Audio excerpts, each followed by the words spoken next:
설 명절을 맞이하여 주의 전을 찾은 여러분들에게 하나님께서 크게 기쁨 주시기 바랍니다. 아멘. 우리 옆에 분들에게 하나님께서 큰 기쁨 주시기 바랍니다. 오늘은 우리 3층과 더불어서 전체 1, 2, 3부 때 주일학교와 연합으로 이렇게 예배를 드리고 있습니다. 연합으로 예배를 드리니까는 설교를 어디에 초점을 맞춰야 될까 고민하다가 또 특별히 오늘 본문이 죽음에 대한 문제입니다. 그래서 이것은 애들한테는 좀 이렇게 어렵고 좀 힘들지 않을까 이런 생각을 하다가 계속 묵상하고 기도하는 가운데서 여기에 제가 용기를 얻어서 계속 강의 설교를 하기로 했습니다. 그것은 죽음학 연구자인 김달수 씨가 쓴 죽음학 스케치라는 책에서 죽음학 스케치 김달수 씨가 썼어요. 한번 여러분들이 구입해서 읽어볼 만합니다. 이런 내용이 있습니다. 한번 여러분들 같이 읽어볼까요? 시작. 아이들이 죽음에 대해 더 자기 앞날에 대한 설계를 일찍 하게 되고 부모가 항시 함께하지 못한다는 것도 일깨워주고 가족의 소중함도 알게 하면서 막연한 공포나 두려움을 없애기에 큰 도움이 될 것이다. 여러분 그렇죠? 죽음에 대해서 저는 굉장히 제 마음에 감동이 들더라고요. 죽음을 터부시할 것이 아니라 애들이 일찍 안다면 생명 존중 사상을 갖고 또 앞날에 대해서도 일찌감치 설계도 하고 또 부모가 영원토록 나한테 함께 한다는 것이 아님을 깨우쳐주고 그리고 가족의 소중함 그리고 죽음에 대해서 막연한 공포나 두려움도 갖지 않을 것이다 라는 생각하에 오늘은 설교 제목이 뭡니까? 행복한 죽음 맞이하기입니다. 행복한 죽음 맞이하기. 사도행전 강의 119번째가 되겠습니다. 여러분 제가 먼저 설교를 시작하면서 질문을 던지고 싶습니다. 여러분들에게 죽음이 다가온다고 할 때, 찾아온다고 할 때 행복하게 웰컴 기다렸습니다. 맞이할 수 있습니까? 아유, 그런 말로 꺼내지 마. 아니면 그렇게 돼야겠습니까? 일반적으로 잘 얘기하다가 죽음에 대한 얘기를 하면 왜 재수없게 죽음에 대한 얘기를 해. 김세게, 김 빠지게 하면서 이 죽음에 대한 얘기를 회피하거나 어떤 터부시하는 경향들이 있습니다. 우리는 죽음을 어느 때 얘기합니까? 부모님 가운데, 어르신 가운데 소천하셨을 때 그냥 부고장 돌릴 때나 죽음을 얘기하지 그리고 평소에는 죽음에 대해서 이야기하려고 하지 않습니다. 또 그리고 알고 싶어 하지도 않습니다. 그러나 여러분 죽음에 대해서 알아야 되는데 무엇보다도 행복한 죽음이 있다는 것입니다. 그 행복한 죽음에 대해서 성경은 가르쳐 줍니다. 사실 오늘 본문은 스데반이 외향적으로 행복하게 죽지 않습니다. 비참하게 죽습니다. 돌에 맞아 죽습니다. 온몸이 부서지고 머리가 터지고 그냥 비참하게 죽습니다. 그런데 외향적으로 볼 때 비참하게 죽는 스데반의 죽음이지만 스데반은 어떻게 죽고 있어요? 스데반이 죽는 순간에 하늘문이 열리고 하늘이 열리고 하나님의 영광을 보고 하나님 보좌에 앉아 계시던 예수님께서 일어서서 마중 나오고 격려하고 응원할 정도로 그런 말이죠. 하늘에서 환호성을 지르면서 환영하는 모습으로 스데반은 그가 하나님 품에 안긴다고 하는 것입니다. 그것을 보면 얼마나 행복하고 멋진 죽음이겠습니까? 자, 그런데 이 스데반의 죽음을 통해서 우리에게 주는 영적인 이 죽음에 대한 귀한 진리가 무엇이냐는 겁니다. 첫째는요, 죽음에 관한 예측 못하는 사건이 기다리고 있다는 것입니다. 예측하지 못하는 사건이다. 언제 어디서 어떻게 죽을지 모르는 게 우리 인간이라고 하는 것입니다. 이 세상에 태어난 것은 할아버지, 할머니, 어머니, 아버지, 나, 우리 아이들 이렇게 자연의 질서 속에서 일정한 시간 속에서 태어납니다.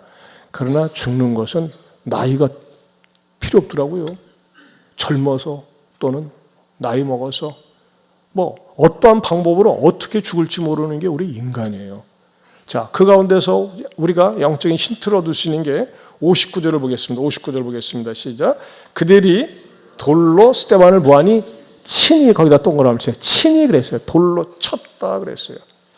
돌로 쳤다. 저는 이 말씀을 통해서도요, 영감을 얻었어요. 여러분, 스데반이 태어날 때 돌에 맞아 죽을 걸 알고 있었을까요? 몰랐어요.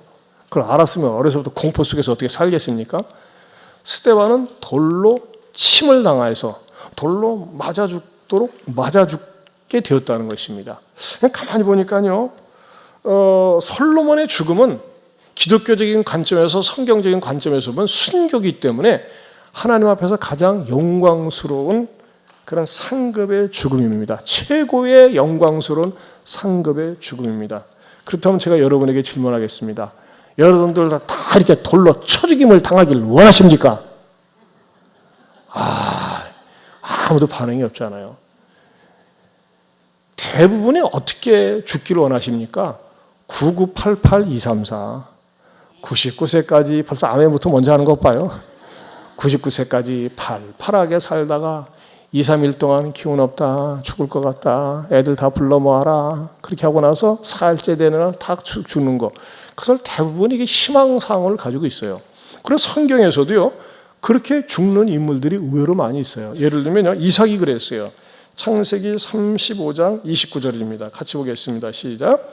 이삭이 나이 많고 늙어 기운이 닿음에 죽어 자기 열조에게로 돌아가니, 그 다음에 그의 아들 에서와 야곱이 그를 장사하였더라. 거기 다시 앞부분을 보면요, 이삭이 나이가 많고 늙어 뭐 했다고 그래요? 기운이 다했다. 기운이 다했다는 건 기력이 다 소진되었다. 그러니까 배터리가 다 방전되는 것처럼 그렇게 죽었다고 하는 것입니다. 우리들 대부분이 이러한 그냥 평범한 소원들을 가지고 있습니다. 어떻게 보면 이런 일종의 소확행이죠. 작지만 확실한 행복한 바람, 이런 것이 나이 먹어가지고 고통당하지 않고 치매 걸리지 않고 요양원에 가지 않고 열심히 살다가 2, 3일 밥맛이 없어가지고 눕다가 죽을 것 같으니까 유언하고 죽는 거, 이게 대부분 소원이 아닐까 싶어요. 그런데 사실 이렇게 내가 바라는 것이 내 개인적인 생각이지만 현실은 그렇지 않아요. 스데반이 돌에 맞아 준 것처럼 생각할 걸 말이죠. 오늘도 그랬어요. 오늘도 사고 났어요. 누가요? 교통사고 났어요. 누군가 교통사고 나가지고 차에 치여서 죽고, 또 비행기가 폭파가 돼가지고 미사일 맞아가지고서 어떤 사람이 죽고, 또 배로 죽고 네팔에 등반 갔다가 교사들이 죽기도 하고, 누가 상상이나 했겠어요? 우한이라고 하는 중국 동네에서 폐렴이 발병해가지고 막 전 세계가 공포에 떨면서 의사도 죽었다고 그러지, 2살 먹은 아이도 죽었다고 그러지 하면서 이렇게 정말 예측 못할 죽음들이 여기저기서 찾아온다고 하는 것입니다.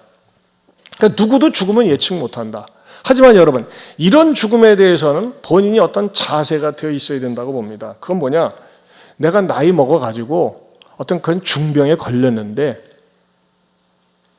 병원에 입원해 있으면서 중환자실에 있는 거예요. 근데 말이죠, 제가 맞는지는 모르겠어요. 중환자실에서 막 온몸 뚱아리에 주사바늘 끼고 막 산소호흡기 끼고 하면서 할 때 하루에 비용이 한 100만 원 들어간다고 합니다. 그러면요, 만약에 한 달 몇 달 있어 보세요. 집안에 있는 거 다 날아갑니다. 얼마나 고통스럽고 힘들겠어요. 사실 말이죠, 겨우 생명을 부지해서 산다고 하는 거, 나중에 그 사람이 고인되었을 때는요, 가족들은 속으로는 잘 돌아가셨네 그래요. 그럼 막상 고인이 돌아갔을 때는 슬퍼하지도 않아요. 너무나 힘들어가지고. 그럼 여러분, 그런 일이 저나 여러분에게 결코 닥치지 않을 것이다. 누구도 큰 소리 자신할 수 없다고 하는 것입니다. 그러면 만약에 그런 일이 닥치게 되면 어떻게 될까? 그것에 대해서 말이죠, 그 한스킨이라고 하는 신학자가 존엄한 죽음이라는 책에서 이런 글을 썼는데 굉장히 의미심장하더라고요. 존엄한 죽음. 그 같이 한번 읽어봅니다. 시작. 어느 누구도 견딜 수 없는 고통을 마치 하나님이 주신 것인 양 견뎌야 할 필요는 없다. 사람은 자기 결정권을 행사할 수 있어야 한다. 사제도 의사도 재판관도 그 권리를 막을 수는 없다. 그의 이런 자기 결정권의 본질은 살인이나 자살이 아니라 자기 생명을 창조주 하나님 손에 돌려드리는 것이다. 나는 나 자신의 그림자가 되어 사는 것을 원하지 않는다.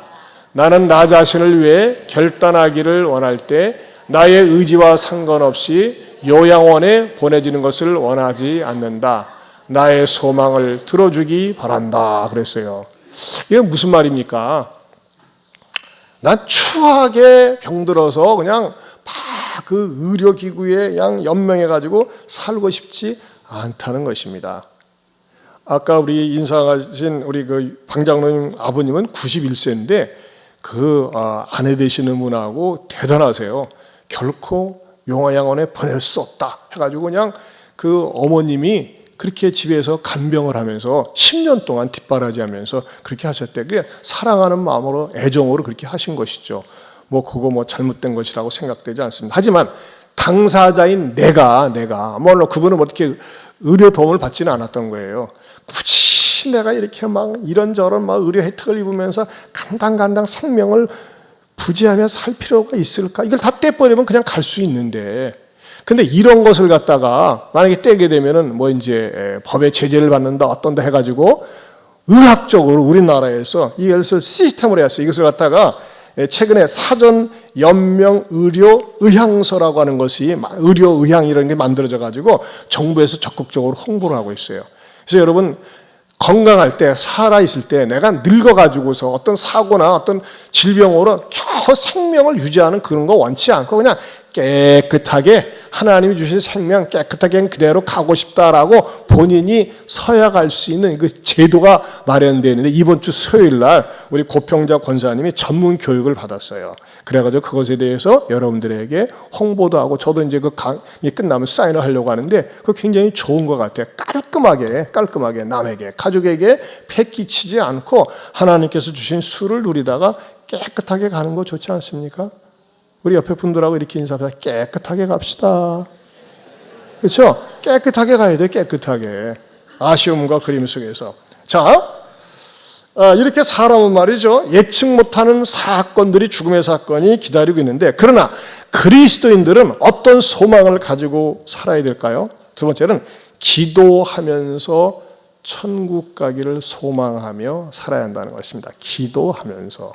우리에게 좋은 하나님께서 주신 현실적인 도구가 있어요. 기도하면서 나는 천국에 들어가기 원합니다. 왜? 스데반이 그랬잖아요. 스데반. 우리 59절을 다시 볼까요? 59절 시작. 그들이 돌로 스데반을 치니 스데반이 뭐? 부르짖어 이르되. 이게 바로 기도예요. 따라서 부르짖어 이르되.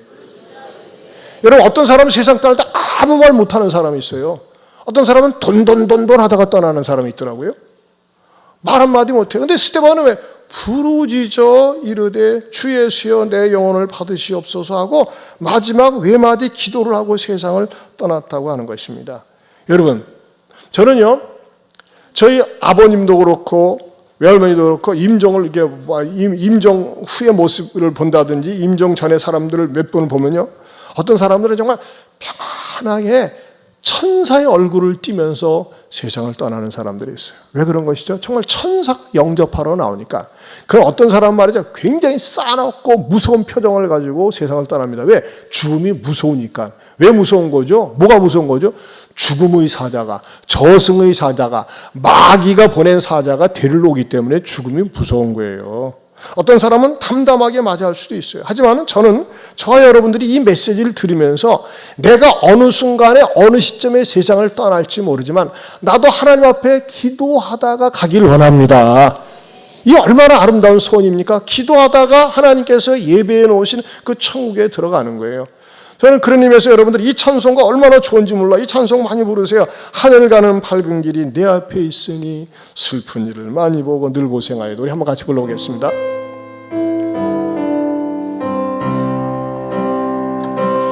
하늘 가는 밝은 길이 내 앞에 있으니 슬픈 일을 많이 보고 늘 고생하여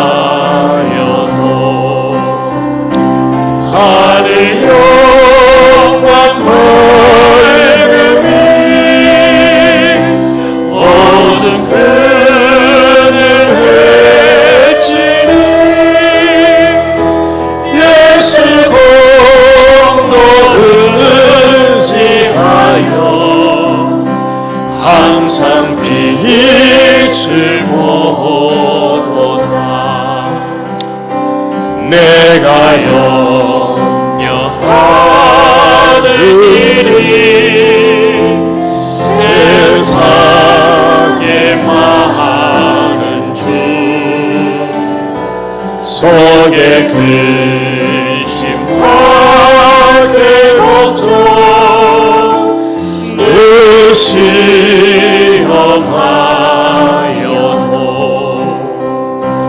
예수 보배로운 피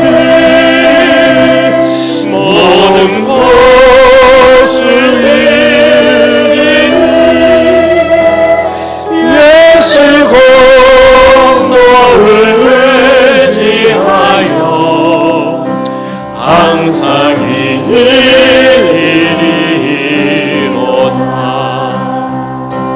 내가 천성 바라보고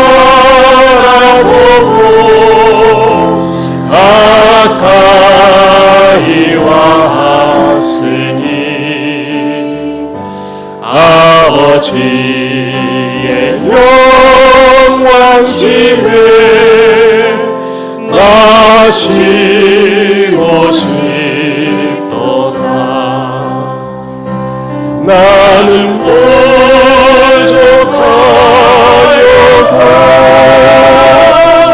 영접하실 터이니 영광 나라 계신 임금 우리 구주 예수라. 여러분, 여러분의 부모님들 가운데 요양원에 계시거나 또는 집에 계시거나 어디 계시든지 간에 여러분들의 부모님들이 나이 많이 드시고 더 이상 거동이 불편하고 움직이지 못한다 할 때 천국을 자꾸 가르쳐 주세요. 천국을 사모하는 노래, 이런 찬양을 자꾸 들려주시면서 할 때 말이죠, 아름답고 행복하게 임종을 할 수 있는 겁니다.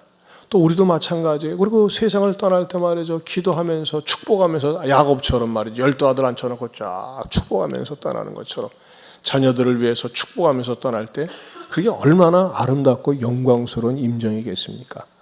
그런 복된 임종이 여러분들 앞에도 전개될 수 있기를 축원합니다. 죽음에 대한 얘기를 하니까 기분 나빠서 그러는지 아멘을 안 하는데, 아멘 안 해도 언젠간 다 죽어요. 예. 그러나 평소가 우리에게 중요한 거예요. 평소의 삶이. 그런데 우리가 죽음을 얘기할 때 성경 전체에서 신학적으로 딱 반드시 알아야 될 내용이 있습니다. 그건 뭐냐면요, 세 종류의 죽음이 있다는 겁니다. 따라서 합시다. 세 종류의 죽음이 있습니다. 현대의학적으로 세상에서는 심장이 멈추고 뇌가 멈췄을 때 죽었습니다, 사망입니다, 그로 딱 끝납니다.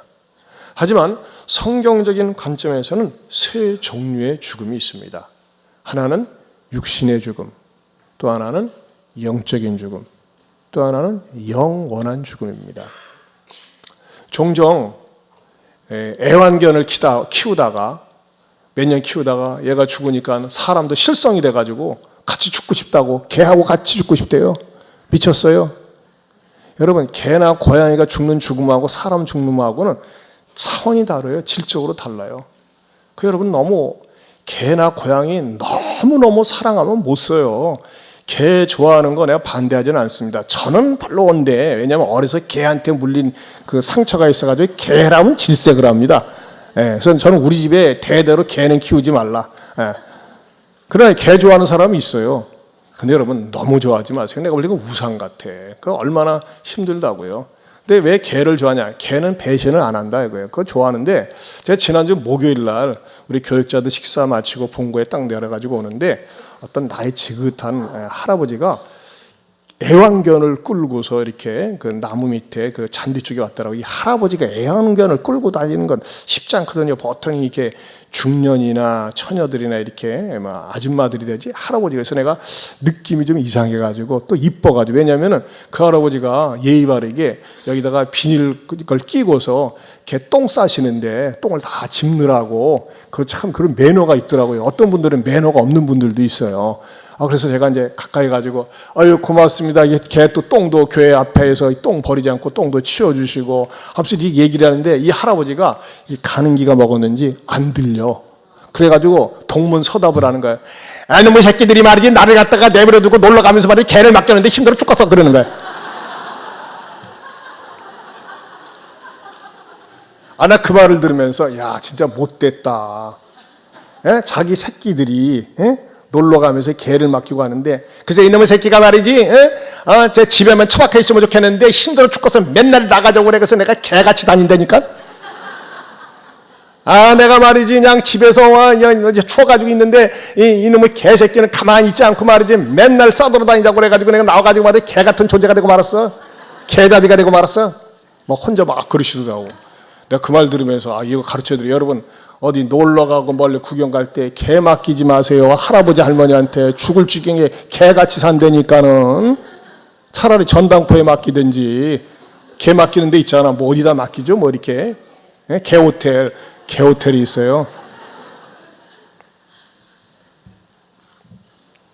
개나 고양이가 좋아요. 하지만 여러분 이거 아셔야 돼요. 짐승들에게는요 영혼이 없습니다. 하나님께서 이 세상을 창조하실 때 온 우주 만물을 다 창조하신 다음에 맨 마지막에 생물들을 창조하셨어요. 근데 그 표현이요 정말 기가 막혀요. 각 종류대로 만드셨어요. 개는 개 종류대로, 소는 소 종류대로, 말은 말 종류대로, 사자는 사자 종류대로. 그러니까 뭐예요? 똑같이 개에게서는 개가 나오고 고양이에서는 고양이가 나오고 호랑이에서는 호랑이가 나온다는 겁니다. 근데 사람을 만드실 때는 어떻게 만드셨는지 알아요? 원래 그 표현에 하면 모든 짐승은 그 짐승대로 하는 것처럼 사람은 사람대로 해야 되는데 사람은 하나님의 형상을 따라 그랬어요. 사람은 하나님의 형상대로 만드셨어요. 따라서 합시다. 사람은 하나님의 형상대로 만들었습니다. 그래서 사람을 일컬어서요 만물의 영장이라고 하는 겁니다. 왜 만물의 영장이냐? 하나님의 형상이 우리한테 있는 거예요. 그 형상이라고 하는 것은 어떤 외향적인 것이 아니라 하나님에게서 보이지 않는 공유적 속성이라는 게 있어요. 그 공유적 속성이 뭐냐? 바로 지정의라고 하는 것입니다. 지정의가 짐승에게는 없습니다. 짐승에게는 육의 기능과 혼의 기능밖에는 없습니다. 혼의 기능은 뭡니까? 본능의 기능입니다. 그러나 사람에게는요 영적인 기능이 있다고 하는 것입니다. 그 영적인 기능을 갖다가 하나님께서는 사람에게 주셨어요. 그래서 하나님께서요 사람을 처음 만드셨을 때 사람은 퍼펙트하게 만드셨습니다. 완전한 인간으로 만들었는데 어떻게 됩니까? 하나님께서 먹지 말라고 하는 선악을 알게 하는 나무를 먹으면서 하나님의 주권을 갖다가 침례하면서 어떻게 됩니까? 하나님으로부터 죽임을 당합니다. 분명히 보면 그것을 먹는 날엔 정령 죽으리라 그랬는데 당장 눈에 뜨는 죽음의 현상은 없었어요. 그럼 무엇이 죽었습니까? 거기서 죽는다고 하는 것은 하나님과 영적으로 분리가 되는 거예요. 하나님으로 떨어지게 되는 겁니다. 원래는 하나님과 밀접한 관계에 있으면서 하나님과 더불어 살게 되는데 분리가 되었어요. 그러면 그 영향을 누가 받았느냐? 아담과 하와의 모든 후손, 온 인류가 받게 되었는데 거기에서 파생되어져 나오는 영향이 뭐냐면요. 모든 인간은 태어나면서부터 육신의 생명은 있지만 영적인 생명은 죽은 채로 태어나는 겁니다. 영적으로 죽어 있는 거예요. 영적으로 죽어 있다는 건 뭐예요? 하나님으로부터 분리되어 있다고 하는 것입니다. 그러면요, 육신의 생명은 가지고 태어나는데 영적인 상태에서 죽은 상태에서 살다가 그대로 죽어보세요. 그러면요, 영원한 죽음이 인간에게 찾아와서 인간은 영원히 버림을 받을 수밖에 없다는 겁니다. 그러나 이 땅에 태어나서 말이에요. 영적으로 죽은 상태에 태어났어요. 그런데 하나님을 만나면서 영적으로 하나님 관계가 회복이 돼요. 영생을 얻게 돼요. 그럼 영생을 가진 사람이 죽을 때는 어떻게 되느냐? 영원한 하나님 나라에 들어갈 수 있는 자격증을 얻게 되고 영원한 생명을 얻으면서 천국에 갈 수 있다는 것입니다. 여러분, 어린 아이에게 있어서 가장 무서운 공포는 뭘까요? 부모와 떨어져 있는 겁니다. 마찬가지로 영적으로 하나님과 떨어진 상태가 뭐예요? 그게 죽은 상태예요. 그러나 우리가 복음을 들으면서 영적으로 살아납니다. 하나님을 믿으면서 믿음이 생기는 거예요. 따라서 합시다. 육신의 생명, 영적 생명, 영원한 생명. 그렇죠? 생명은 세 가지가 있어요. 육신의 생명, 영적 생명, 영원한 생명. 육신의 생명은 다 가지고 있죠. 영적인 생명은 어떤 사람만 가지고 있어요? 마음속에 영원한 영생을 가지고 있는 사람이에요.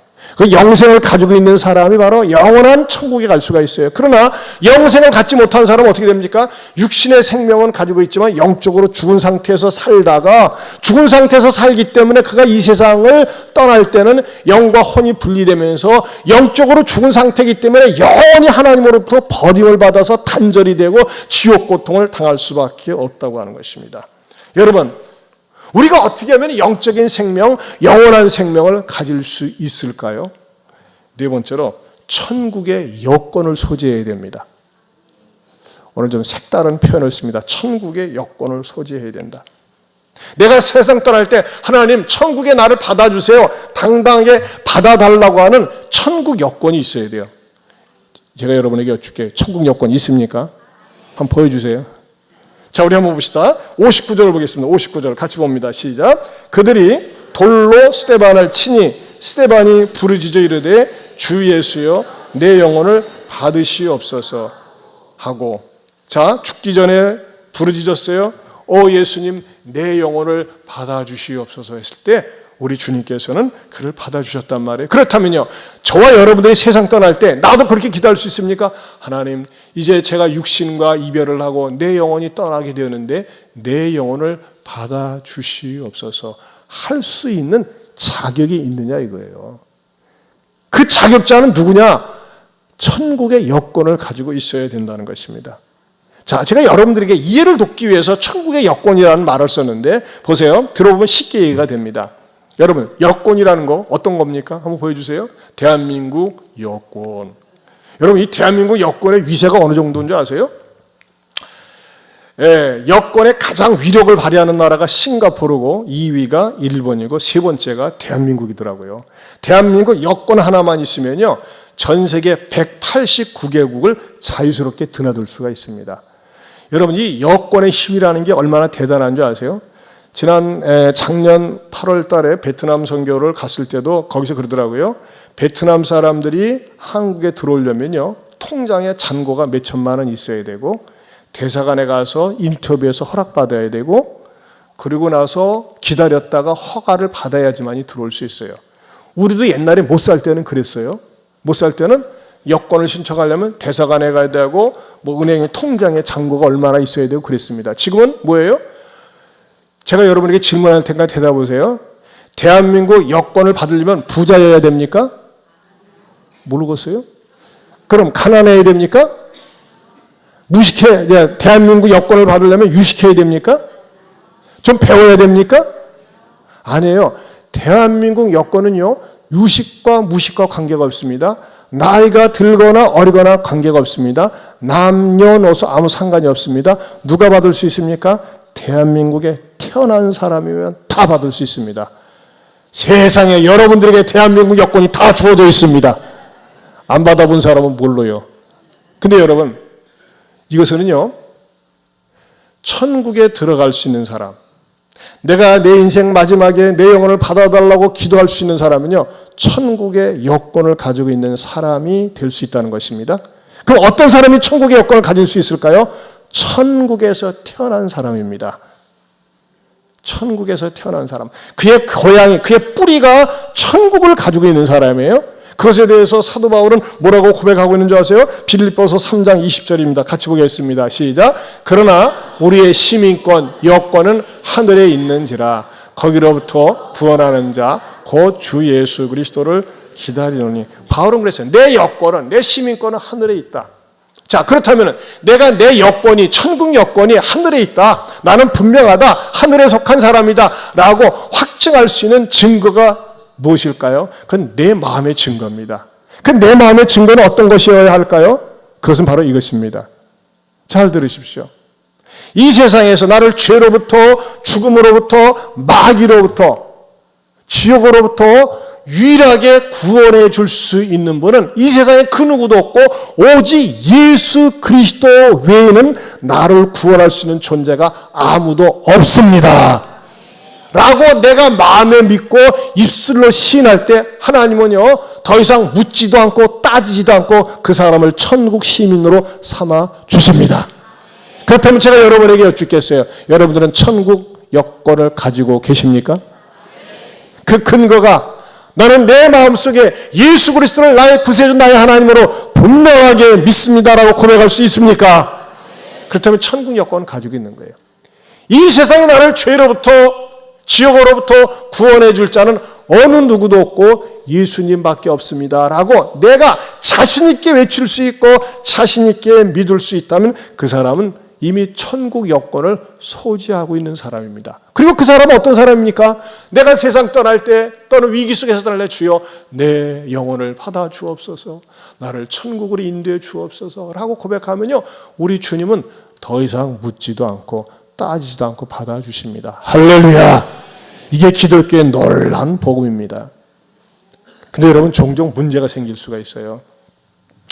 여행 다녀보신 분들을 보면요, 항상 가이드를 끼고 다니지 않습니까? 그럼 가이드가 딱 귀에 인이 박히도록 버스를 딱 타면 물어보는 게 두 가지 있습니다. 뭐 물어볼까요? 여권 챙기셨습니까? 휴대폰 챙기셨습니까? 그거 물어봅니다. 만약에 여권을 잃어버렸을 경우는 어떻게 됩니까? 골치 아픕니다. 여행도 못 다니고 그 팀들과 더불어서 같이 못 들어갑니다. 주저앉아 있어가지고 여권 재발급받기 위해서 복잡한 절차를 밟아야 되고 마음의 고통을 겪어야 됩니다. 그렇다면 여러분, 어떤 사람이 여권을 잃어버릴까요? 해찰하는 사람, 쓰잘데없이 한눈 팔다는 사람, 그런 사람들이 여권을 잃어버리는 거예요. 그렇죠? 근데 여러분, 믿음의 여권을 잃어버릴 수 있다는 겁니다.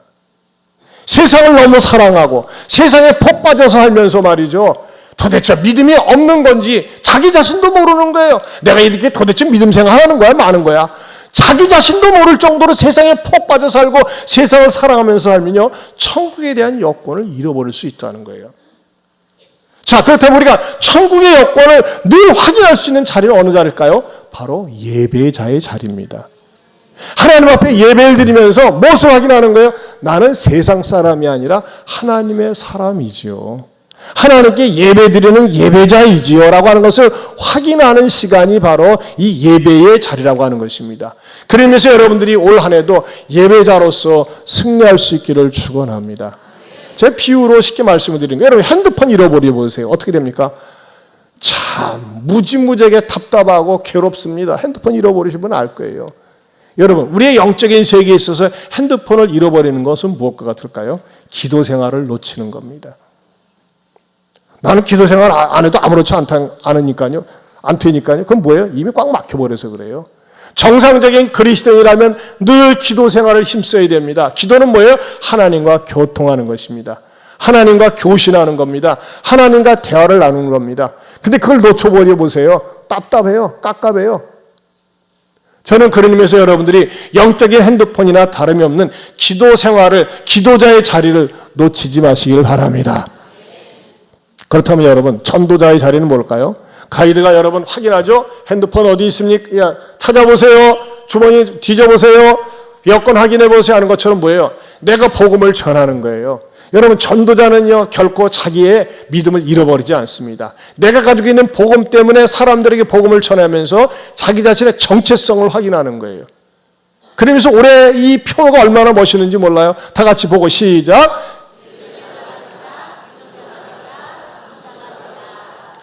아멘입니까? 예배자가 되자. 따라서 합시다. 예배자가 되자.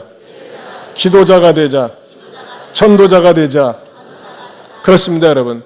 예배자, 기도자, 전도자인 사람은요, 그 사람이 임종할 때, 예측 못한 사건으로 말미암아 임종할 때도 우리 하나님은 기쁘게 받으시고 일어서시고 환영하고 축복합니다. 여러분, 이왕이면 우리가 이 땅에 살면서 늘 기도의 줄을 놓치지 않고 늘 예배 속에서 하나님을 사모하면서 무엇보다도 내가 믿는 예수님을 전하면서 사는 자기 자신의 믿음의 정체성을 잃어버리지 않는 행복한 그리스도인들이 될 수 있기를 축원합니다. 또 우리가 늘 도전을 받아야 됩니다. 다음 주일 저녁부터 오는 우리 박태구 권사님은 이야, 그분처럼 최악의 인생을 산 사람이 없어요. 그리고 최고의 인생을 지금 살고 있어요. 너무너무 도전을 줘요. 여러분들이 일주일 전에, 일주일 후에 시작되는 이 부흥사경에도 하나님 앞에 사모하면서 은혜를 받고 은혜 속에서 더욱더 담대하고 강한 주님의 자녀들이 될 수 있기를 주님의 이름으로 축원합니다. 우리 한번 이 찬양 부릅시다. 나의 남은 생애는.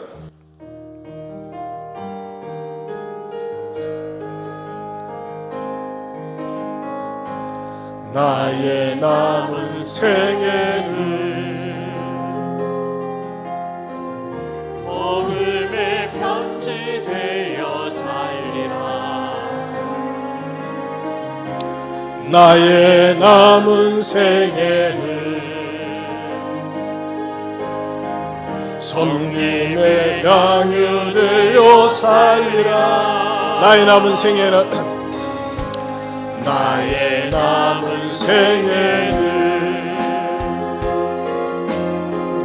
주님의 기쁨 되어 살리라. 나의 남은 생애는 사랑의 샘물 되어 살리라. 1년을 살지 한 달을 살지 모를 나의 남은 생애, 주님이 주신 사랑, 주님이 주시는 그 빛을 갚으며 살리라. 나의 남은 생애는 은혜의 통로 되어 살리라.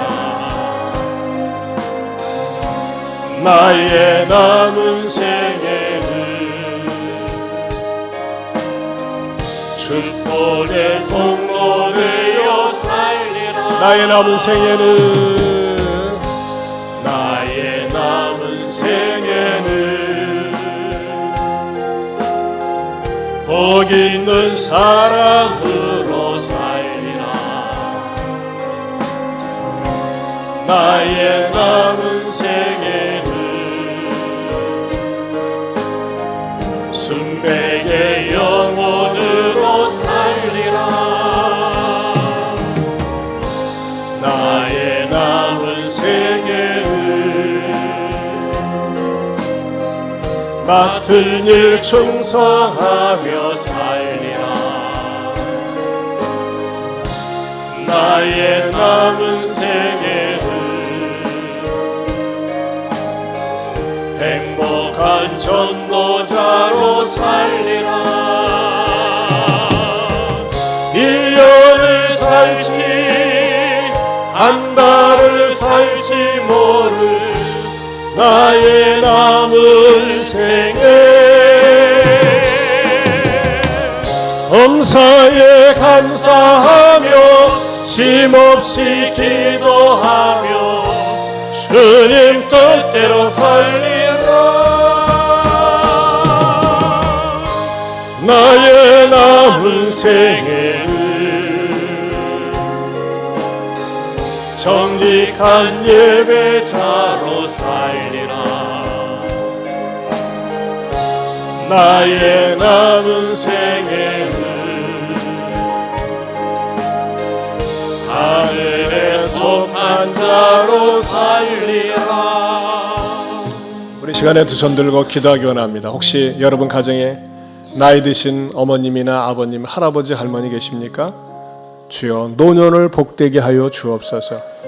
여러분 아름다운 임종을 위해서 미리 기도하세요. 하나님 아름답고 복된 임종이 되게 하여 주옵소서. 나도 나의 사는 생애 동안 추하게 살지 않게 하시고 복음 중심으로 살면서 아름다운 내 임종이 되게 하여 주옵소서. 여러분 자신을 위해서도 기도하세요. 그건 부끄러운 게 아니에요. 그리고 무엇보다도 하나님, 어떠한 일이 있어도 내가 천국 여권을 소지하고 있는데 이것을 세상을 사랑하면서 빼앗기지 않게 하시고, 무엇보다도 하나님 앞에 참된 예배자로, 기도자로, 전도자로 사는 나의 삶이 되게 해달라고. 여러분, 올 한 해 무슨 일이 일어날는지 몰라요. 여러분, 우한이라고 하는 중국에서 그 도시가 1000만 명이 사는 도시입니다. 대한민국 수도 서울만 합니다.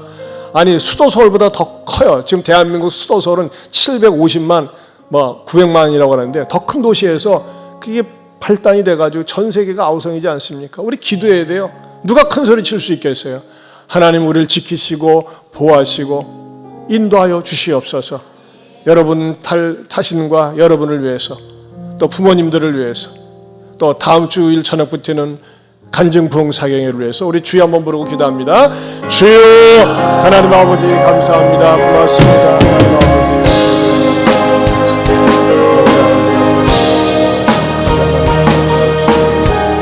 하나님 아버지,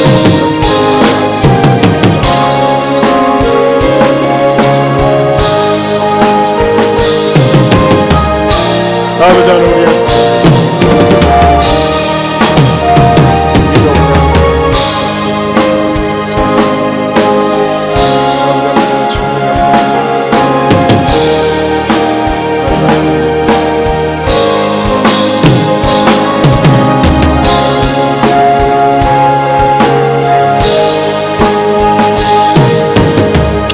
하나님 아버지, 아무리 생각해도 우리 어머니, 아버지, 할아버지, 할머니, 어르신 천국 여권을 소지하지 않은 분 같습니다. 어떻게 하면 좋습니까? 주님, 자기 의를 내세우지 말게 하시고 예수님께 굴복하고 예수님을 구세주로 모시면서 천국 여권을 소유하게 하여 주옵소서. 아울러서 우리들 모두도 늘 행복한 임종을 위해서 이 땅에 사는 동안에, 호흡 있는 동안에 최선을 다해서 살고 사랑하며 축복하며 살고 축복의 통로, 말씀의 통로가 되어 사는 우리들 모두가 되게 하여 주옵소서. 예수님 이름으로 기도합니다. 아멘. 오늘 설날 명절인데 이렇게 등록한 분이 계세요. 우리 김예찬 형제가 인도왔네요. 최혜지 씨, 잠깐 일어섰다 앉아줄래요? 네, 박수로 환영해 주시기 바랍니다. 감사합니다. 또 우리 임예슬, 고한주의 구봉남 전사님 세 분이 연합해가지고서 인도하셨어요. 우리 오영철님 환영합니다. 지금 유아부실에 계시는데 오신 거 환영합니다. 축복합니다. 예배 마친 다음에 박수로 환영해 주시기 바랍니다. 예배 마친 다음에 꼭 기념사진 찍고 이렇게 우리 관주 장로님, 안내 장로님 안내를 받고 가시면 감사하겠습니다. 자, 우리 옆에 분들하고 이렇게 인사할까요? 행복한 죽음 잘 준비하겠습니다. 믿음으로 준비하겠습니다. 기도하겠습니다. 이제는 우리 주 예수 그리스도의 은혜와 하나님 아버지의 변함이 없는 사랑과 성령님의 감화감동 교통하심의 은혜가 행복한 죽음을 평소 살아있을 때 행복한 믿음으로 잘 준비하며 살겠노라고 마음에 다짐하는 모든 성도들 위해 영원토록 함께 있을지어다. 아멘.